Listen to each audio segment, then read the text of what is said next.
Hello everybody, welcome back to another episode of Bear Creek's Ventures in Beekeeping.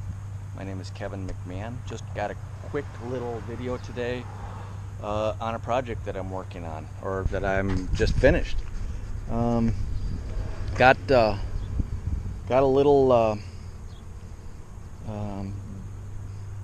double nuke. This is a double two-frame nuke box.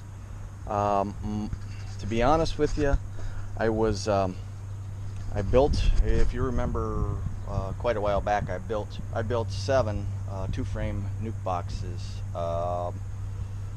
and I've been using them, and they're working and whatnot. But I think that this is going to offer me a little bit more flexibility as far as transferring. I can do two framers and transfer both into my double 4-frame nukes. I can take the box with me. I mean, it offers me a whole lot.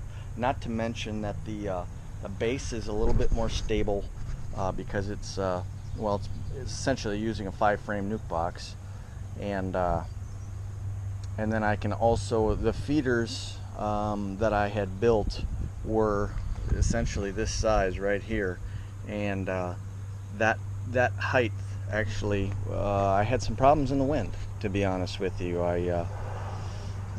When it got really windy, it acted like a domino effect if you didn't have them stacked up real tight together. So I think this is going to offer me just a little bit better flexibility for mating nukes and just basically queen nukes.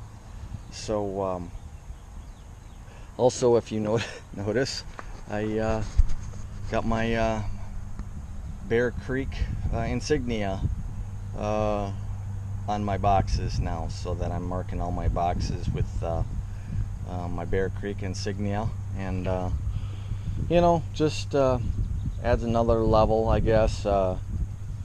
In case somebody wants to steal them, they're gonna have to paint the boxes on me. So. Which is probably a big deal, but you steal enough of somebody's stuff and you have to paint them all, kind of negates the reason for stealing them in the first place.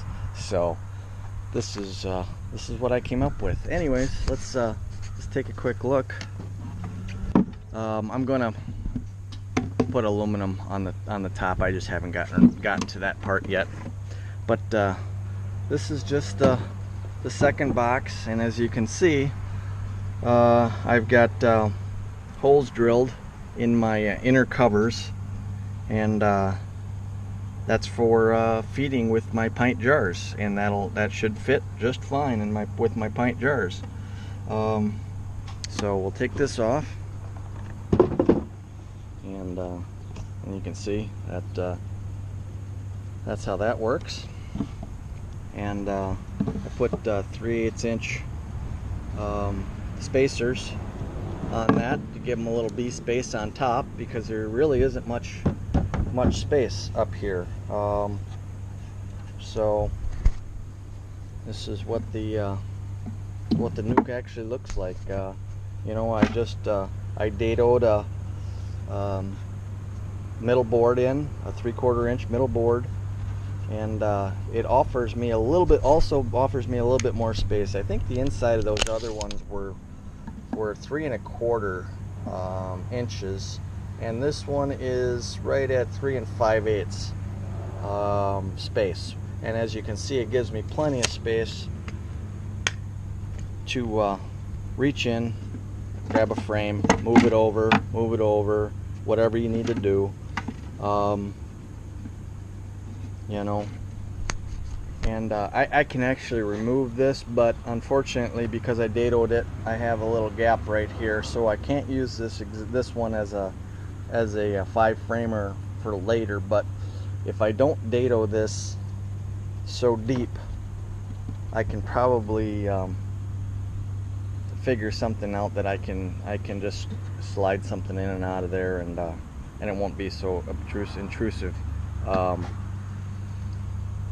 Anyway, like I said, I got the dial, the vents open queen excluder vents, so that I can travel with these double mini nukes.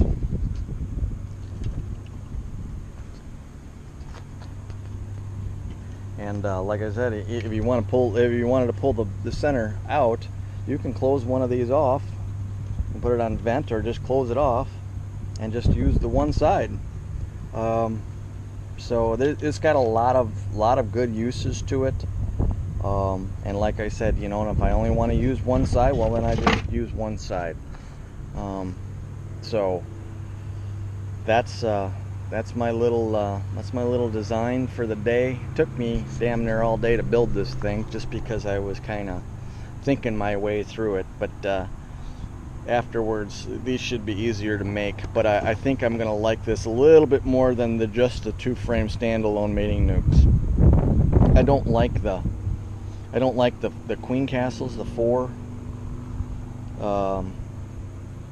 mini nuke queen castles. Just leaves too much possibility for drift, and this will avoid that. So anyway, also what these will help for, what this second box will help for is, and what these boxes will help me is, because I had some trouble when it got cold out with keeping the bees warm on just a 2-frame. Now, I'm not down in Georgia and I'm not down in Alabama, so they might be able to get away with that there. But up here, if you start doing some splits or queen raising, do some walkaway splits, queen raising in beginning of May, it's gonna drop down to into 30s or the 40s at some point during those first 2 weeks.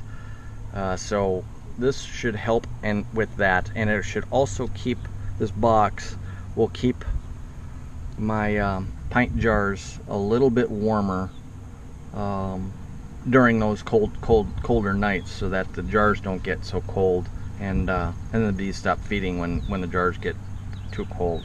So it should help keep the heat in here. That's my little project for today. If you got any comments or questions, leave them below in the comments. If you like the video, give me a thumbs up, and if you want to, subscribe, and also hit the little bell button if you want to get notified of any more of my videos. Until next time, happy beekeeping.